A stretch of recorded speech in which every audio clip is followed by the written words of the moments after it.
commencer par Philippiens chapitre 4, le verset 6e, où il est dit « Ne vous inquiétez de rien, mais en toute chose faites connaître vos besoins à Dieu par de prières et de supplications et avec des actions de grâce. » Nous voulons dire que Dieu lui-même nous recommande de faire connaître nos besoins à lui par de prières et par de supplications.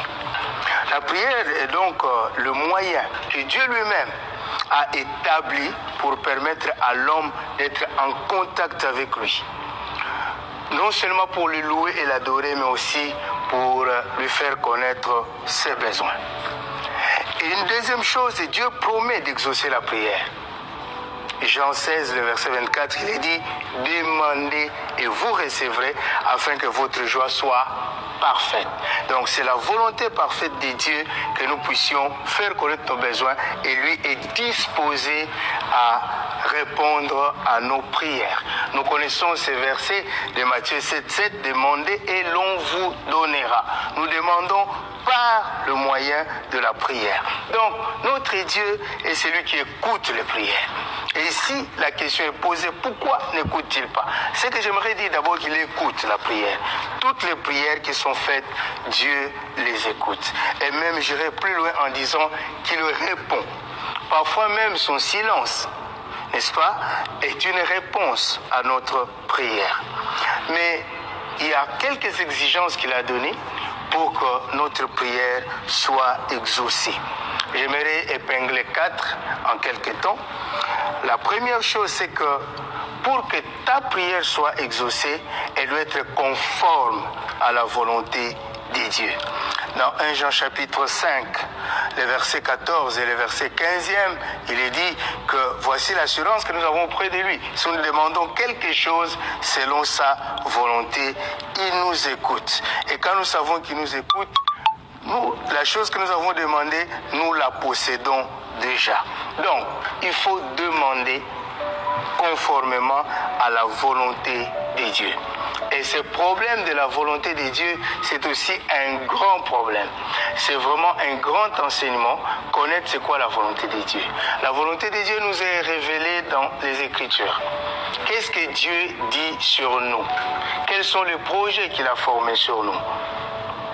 Mais il y a des prières qui ne sont pas conformes parce que si tu demandes par exemple que Dieu tue quelqu'un parce qu'il t'a fait du mal, tu peux être sûr que Dieu ne va pas exaucer cette prière parce que Dieu nous dit d'aimer nos ennemis et de prier pour eux. Voilà un peu un élément. On ne saura pas aller très en détail au sujet de la volonté de Dieu. La deuxième raison qui fait que tes prières ne soient pas exaucées, c'est lorsque tu demandes mal.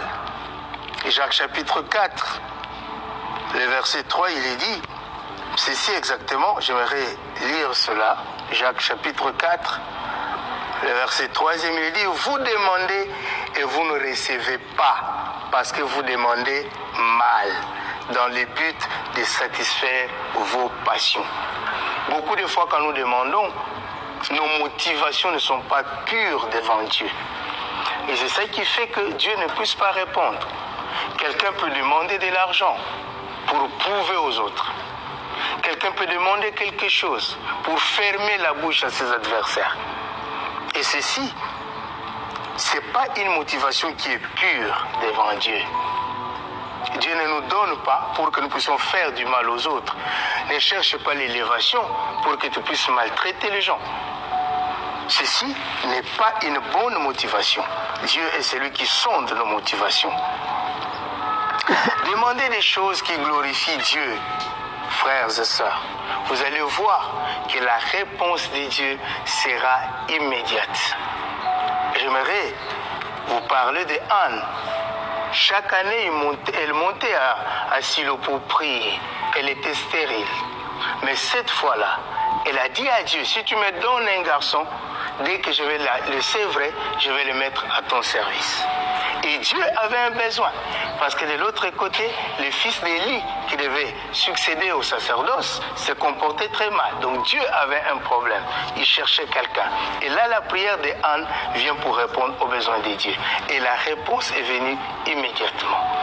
Dans vos prières, dans vos demandes, recherchez aussi les intérêts de Dieu pour faire avancer le royaume, pour aimer plus les gens, pour leur faire du bien. Parce que c'est ce qui est conforme à la parole de Dieu. Dieu vous exaucera à coup sûr. Il y a une troisième raison pour laquelle Dieu ne répond pas aux prières, c'est lorsque nous prions avec doute. Jacques chapitre 1er, le verset 6e. Nous devons demander sans douter. Parce que celui qui doute, il ne peut rien recevoir de la part de Dieu. Et la Bible dit que c'est un homme irrésolu. Nous devons faire entièrement confiance en Dieu. Et la prière, c'est l'un des actes de foi. Parce que nous parlons à quelqu'un que nous ne voyons pas, mais nous sommes rassurés qu'il nous écoute. Et il y a une quatrième raison. Souvent, les prières ne sont pas exaucées. Ce n'est pas parce que Dieu n'a pas écouté. Souvent, c'est parce que nous qui avons prié, nous n'avons même pas foi dans notre prière et nous ne savons pas attendre la réponse de Dieu. Si souvent on a prié avec zèle, avec joie, mais Dieu fait toutes choses bonnes en son temps. C'est ce temps d'exaucement-là qui est une dure épreuve. Rappelez-vous, Dieu a fait la promesse à Abraham. Pour qu'Isaac vienne, il a fallu 25 ans. Et avant qu'Isaac ne vienne, Ismaël est venu. Si le père de la foi est tombé, nous devons tirer leçon. Donc nous devons apprendre à attendre dans la confiance, mais aussi avec nos actions de grâce, parce que nous montrons par nos actions de grâce que nous croyons que Dieu nous a écoutés et qu'il va nous exaucer. Dieu écoute toujours la prière. Croyez en lui et cherchez sa face. Priez pour tous vos besoins. Que Dieu vous bénisse.